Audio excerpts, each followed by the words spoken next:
Привет, друзья!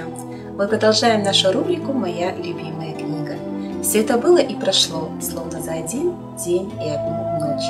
Этой фразой начинается новая книга, роман «Улпан и ее имя», принадлежащий перу Габита Мусрепова, одного из основоположников казахской, советской литературы, писателя, чьи произведения рассказывают о жизни в степи, о коренных сдвигах, исторических судьбах народа.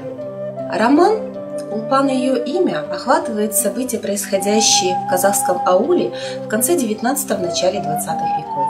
События эти разворачиваются вокруг главной героини Улпан, женщины незаурядной натуры, ясного ума, щедрой души. Прекрасная книга, интересная и очень увлекательная, пронизывающая сюжетом, историей и всем, что есть в этой книге.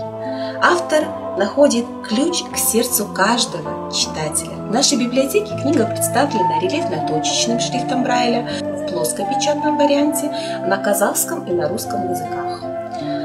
Приходите к нам в библиотеку. Двери нашей библиотеки всегда открыты для вас. Мы будем рады вас видеть.